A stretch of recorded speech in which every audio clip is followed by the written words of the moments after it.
Hello everyone, my name is Avinash and today we are going to learn something new about, and this is lecture number 2 of C++ Basic.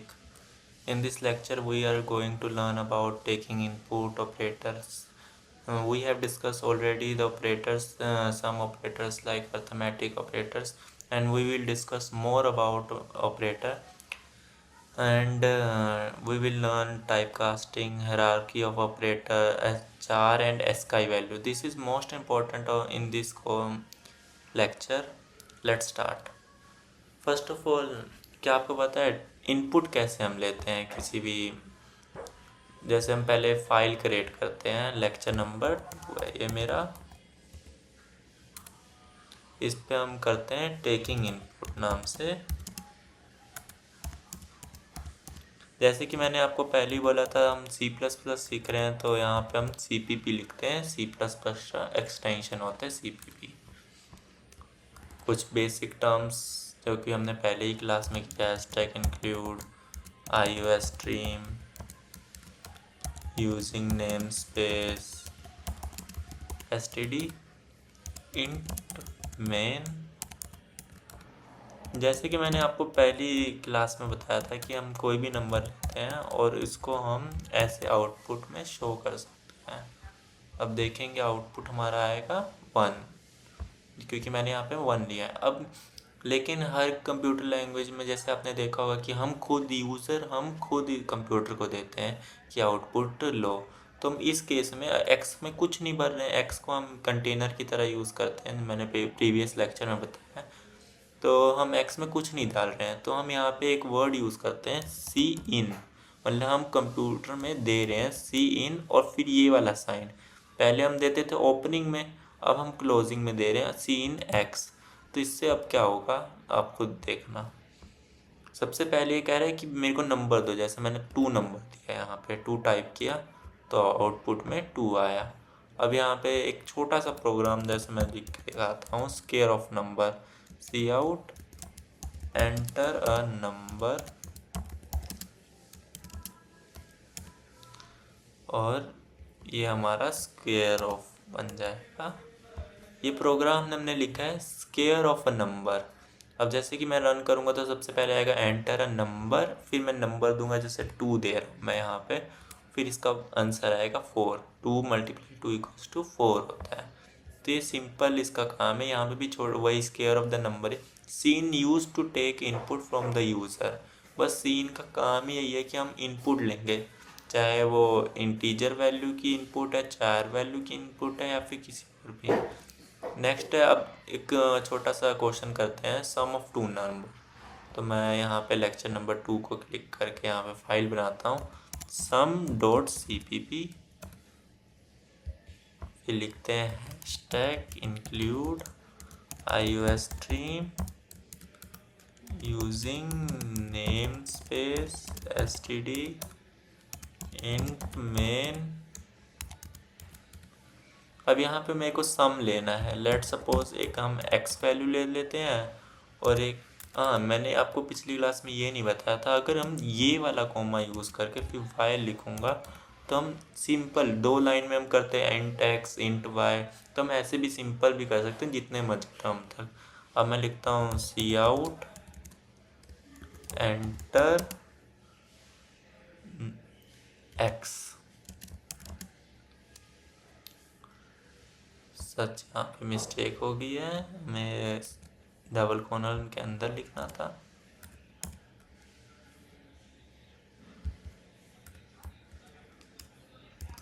Enter x, cin x, फिर सी out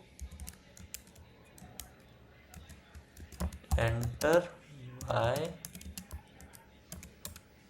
सी इन y। अब जैसे कि हमें पता है cout sum equals to C X plus Y, तो इसका answer आएगा, पहले हमें पूछेगा कि एंटर एक्स, फिर हम एक्स की वैल्यू देंगे, एंटर वाई, फिर हम y की वैल्यू देंगे, फिर sum equals to x plus y. जैसे एंटर x, मैं जा रहा हूँ 2 देता हूँ x में, y में मैं 3 देता हूँ, तो सम आना चाहिए 5, सम इक्वल्स टू 5। ये हमारा छोटा सा प्रोग्राम बन गया सम के लिए। ऐसे ही आप डिफरेंस के लिए बना सकते हैं, मल्टीप्लाई, डिवाइड, और सिंपली इसको यूज़ करके आप कैलकुलेटर भी बना सकते हैं।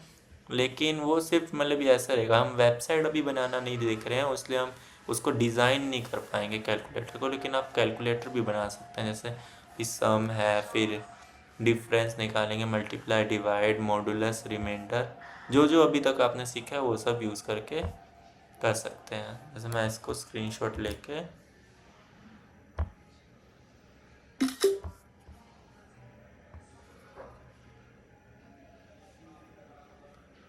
ऐड कर देता हूँ। टाइप ऑफ ऑपरेटर्स हमारे पास, अब प्रीवियस लेक्चर में हमने देखा था कि एक अर्थमेटिक ऑपरेटर होता है, जो कि हमने लास्ट लेक्चर में कर लिया था। इसमें था plus, minus, divide, multiply and modulus operators.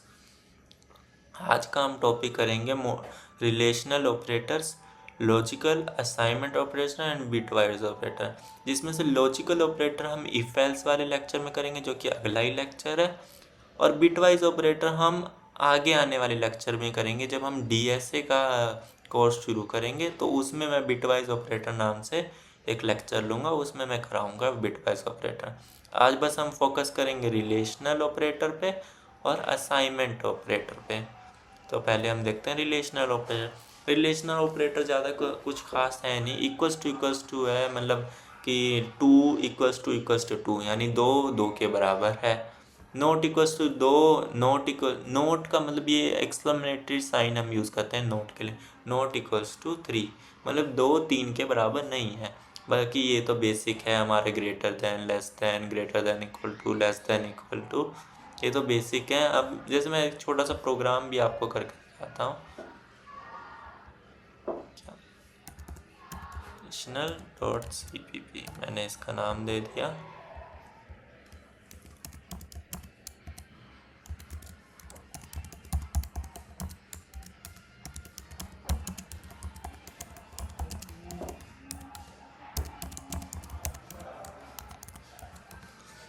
Let suppose x, अभी हमने इनपुट किया था तो हम इनपुट ही से करेंगे।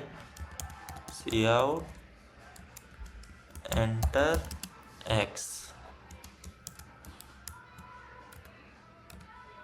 सी इन, इसका मीनिंग आप जानते हैं कि हम इनपुट ले रहे हैं। अब सिंपल अगर मैं सी आउट करूं x इक्वल्स टू 2, तो ये इसमें तो हम x इक्वल्स टू 2 यूज़ कर रहे हैं, तो ये कुछ एरर दिखा रहा है। तो ये हम यूज़ क्यों नहीं कर पा रहे हैं? एरर में क्या कह रहा है? Not operator match this operation operand, कि हम मतलब ऑपरेटर यूज़ ही नहीं कर पा रहे हैं। लेट सपोज यहाँ पे 2 लिखता हूँ, तो यहाँ पे कुछ वार्निंग जैसा आ गया। ये हम यहाँ पे नहीं, बेसिकली इफ एल्स के अंदर यूज़ करते हैं। जैसे कि मैं दिखाता हूँ एक छोटा सा example. If x equals to 2 है, तो सी आउट कर दो यस। अब देखना, अच्छा वो कॉमा नहीं डाला मैंने। x की वैल्यू मान लेता हूँ 2 लेता हूँ, तो 2 ये बराबर है, तो यानी ये रेस, मतलब अगर ये ट्रू हुआ, ट्रू मतलब 1 हुआ, तो ये हमारा आंसर ये सी आउट प्रिंट कर देगा यस। वहीं पे अगर मैं लिखता if x not equals to 2, तो फिर क्या होता? सी आउट नो प्रिंट कर दो। देखते हैं फिर अब क्या होगा। मैं लेट सपोज 3 लेता हूँ, तो नो प्रिंट हुआ, यानी 3 नहीं बराबर है इसके, तो इसलिए नो प्रिंट हुआ। तो ये बेसिक है, ये हम इफ एल्स के अंदर या फिर फॉर लूप, वाइल लूप, इसके अंदर बहुत यूज़ करेंगे। Equals to sign, not equals to, greater than, ये बस हम इसी के अंदर यूज़ करेंगे। बाकी उतना इसका खास रोल है नहीं, ये सिंपल है। बेसिकली ये बहुत इम्पोर्टेंट है। Assignment operator, equals to, plus equals to, minus equals to, multiply, divide, percent. अब ये प्लस इक्वल्स टू का बेसिक मीनिंग ये है कि a plus equals to b अगर कहीं पे भी लिखा हो तो इसका बेसिक मीनिंग है ए में बी को भी ऐड कर दो, तो जो वैल्यू निकलेगी वो ए में वापस डाल दो। ऐसे ही इन सब का, जैसे मैं सिंपल लिख देता हूँ एक प्रोग्राम, असाइन डॉट सी। अब मैं बार बार है वो हैशटैग इंक्लूड और नहीं लिखने जाऊँगा, तो मैं यहीं से कॉपी कर देता हूँ, मैं यहाँ पे पेस्ट। तो फिर हम लिखते हैं जैसे कि int x equals to 2, int y equals to, हाँ बेसिकली आपको ये भी एक बार और दिखा देता हूँ। x की वैल्यू 2 है, फिर ये वाला साइन देके y इक्वल्स टू 3 देता हूँ, तो भी ये वैलिड है, तो भी कोई मतलब प्रोग्राम गलत नहीं जाएगा। तो अब देखें कि हम फिर हम x के अंदर प्लस इक्वल्स टू y करेंगे, तो सी आउट x और y, देखें आंसर क्या आता है। मेरे हिसाब से तो आंसर आएगा x में 5 और y में 3, 5 3, आंसर ये आया। तो मतलब ये बेसिक है, x के अंदर x प्लस 2 की वैल्यू स्टोर कर दो, यानी x की प्रीवियस वैल्यू जो थी वो 2 था और y की अभी वाली वैल्यू थी वो 3 थी, तो 3 प्लस 2 5 हुआ। अब 2 को हटा के 5 पुट कर दो x में। तो बेसिक इसका मीनिंग ये है, वही माइनस मल्टीप्लाई डिवाइड में भी यही चीज़ यूज़ होगा, ज़्यादा खास नहीं, जैसे कि मल्टीप्लाई में करके करते हैं। अब ये सिंपल कह रहा है कि x की वैल्यू पहले 2 थी, तो 2 इंटू 3 यानी 6 होगा, तो 2 को हटा के अब 6 डाल दो x में, तो यानी इसका आंसर आएगा 63। 63 आउटपुट में आंसर आया। तो यही है हमारा बेसिक इस असाइनमेंट ऑपरेटर का। ये बहुत यूज़फुल है कि काफ़ी बार होता है कि बार बार बोर हो जाते हैं, तो ये सिंपल यूज़ करो, काफ़ी यूज़फुल होता है ये चीज़। अब 4 डाटा टाइप, ये हमारा basic one of the most important data type होता है 4। इसको हम मतलब इंस्लेट कैसे करते हैं वो देखते हैं सबसे पहले।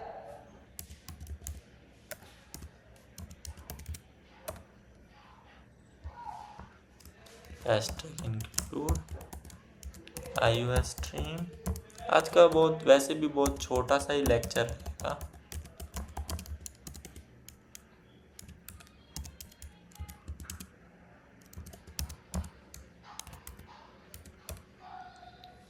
चार वैल्यू, हम चार, जैसे इंट के लिए हम INT लिखते थे, फ्लोट के लिए फ्लोट लिखते थे, तो चार के लिए हम 4 लिखेंगे। फिर वेरिएबल का नाम, जैसे मैं वेरिएबल का नाम अभी C लेता हूँ, तो इसके अंदर हम ये वाला अगर साइन यूज़ करेंगे एक बार, तो आप इसके अंदर कुछ भी वैल्यू आ सकते हैं।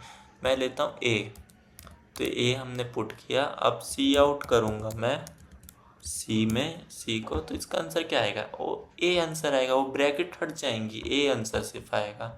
जैसे कि आप देख रहे हैं ए आंसर आ रहा है। यही होता है 4 डाटा टाइप, बस ये कैरेक्टर्स को स्टोर करता है, जो वेदर ABCD 1 से लेके 0 तक, या फिर कोई @ हैशटैग मार्क परसेंटेज, कोई भी कैरेक्टर ये प्रिंट बेसिकली करता है।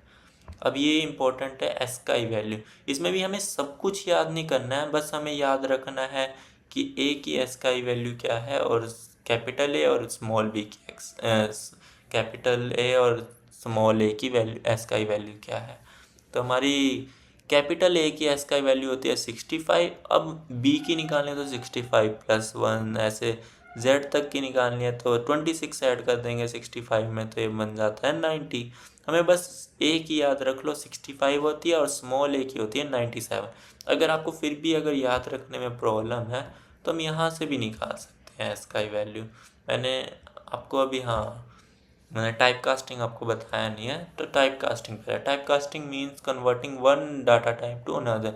बेसिकली इसका मीनिंग है कि अगर फ्लोट में दे रखता है तो इंट में यूज़ करना चाहें तो कैसे होता है। तो मैं टाइप कास्टिंग करते करते ही आपको वो एसकाई वैल्यू ढूंढना भी बताता हूँ।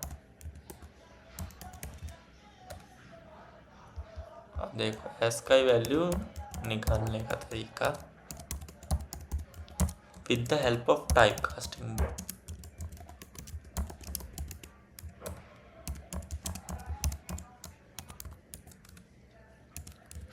इंट नहीं लेते हैं, 4 CH इक्वल्स टू, मैं कैपिटल ए लेता हूँ, कैपिटल ए की एस का वैल्यू क्या होती है 65। तो अब देखते हैं इंट x इक्वल्स टू, इसको हम ऐसे लिखते हैं इंट में जिसमें कन्वर्ट करना है और किसको कन्वर्ट करना है, CH को कन्वर्ट करना है, तो हम ये लिखा। और अब अगर मैं इसको प्रिंट करूँगा तो x की वैल्यू तो क्या आएगा 65 आंसर आएगा।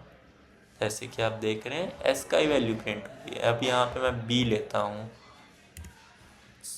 कैपिटल B लेता हूँ, तो इसकी वैल्यू आ जाएगी 66। देखते हैं 66 आया। स्मॉल ए लूँगा तो 97 आएगा, तो स्मॉल ए की वैल्यू 97 है। बस आपको ऐसे भी निकाल सकते हो, लेकिन याद रखना क्योंकि पेपर में भी आपके आ सकता है और कोई पूछे तो अच्छा रहता है कि आपको याद रहे।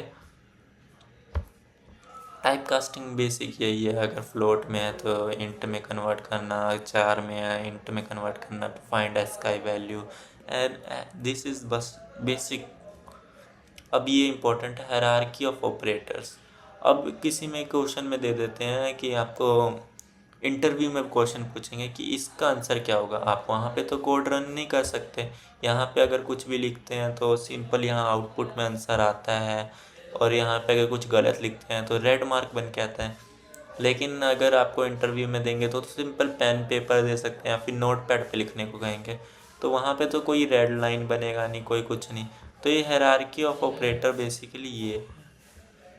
आपको बस कुछ अलग नहीं करना है, ये अलग यूज़ होगा, ये अलग, प्लस वाले हटाते जाओ, ये अलग, ये अलग और ये अलग। तो आप इसको देखें पहले मल्टीप्लाई, मतलब ये लेफ़्ट टू राइट जा रहे हैं हम, तो पहले मल्टीप्लाई। तो ये 6 डिवाइड बाय 4 यानी इसका आंसर आएगा, क्योंकि इंट में है तो 1, इसका भी आंसर 1। ये तो 8 पहले ही से था, ये 2 है पहले से ही, इसका आंसर 0 आएगा क्योंकि 5 डिवाइड बाय 8 0 होता है, इंट में है। तो सिंपल हम इसको 1 + 1 2 हो गया, 2 + 8 10 हो गया, 10 में से 2 गया तो 8, इसका आंसर आएगा 8। चाहे हम करके भी देख सकते हैं। बेसिकली आपको इस चीज़ का ध्यान देना है, तो अगर ब्रैकेट में कोई भी चीज़ है तो उस पर ज़्यादा फोकस करना है, फिर उसके बाद मॉडुलस ऑपरेटर, मल्टीप्लाई डिवाइड, फिर प्लस माइनस पे फोकस करना है, फिर ये रिलेशनल ऑपरेटर्स पे फोकस करना है बस। और ये कुछ बेसिक है कि अगर ये ब्रैकेट और ये सब है तो लेफ़्ट टू राइट जाना है। और अगर साइज़ ऑफ अभी मैंने पढ़ाया नहीं है लेकिन ये भी पढ़ाऊँगा, ये भी बहुत अच्छा चीज़ है कि हमें कैसे कितने बिट्स में स्टोर हो रहा है वो फाइंड करना है। राइट टू लेफ़्ट ये आप बेसिक है, ये आप देख सकते हैं। Left to right, multiply divide, पहले मल्टीप्लाई को देखना है, फिर डिवाइड को, फिर मॉडुलस को, प्लस माइनस में भी लेफ़्ट में पहले प्लस को फिर माइनस को, वैसे ही है सिंपल। अगले लेक्चर में हम पढ़ने जाएंगे इफ एल्स और सम इम्पोर्टेंट क्वेश्चन करेंगे। इफ एल्स हमारा मोस्ट ऑफ इम्पोर्टेंट टॉपिक है, इसमें हम ज़्यादा टाइम भी देंगे, ज़्यादा क्वेश्चन भी करेंगे। अभी तो हमने 2 लेक्चर में ज़्यादा क्वेश्चन भी नहीं किया है और उतना फोकस अच्छे से नहीं किया, क्योंकि एकदम बेसिक चीज़ें हैं, इसको हर एक लैंग्वेज में आपने पढ़ा ही होगा ये सब, तो मोस्ट ऑफ द लोगों को ये पहले ही से आता भी है। एट लास्ट थैंक यू, और अगर आप मेरे चैनल को सपोर्ट करना चाहते तो सब्सक्राइब ज़रूर करें।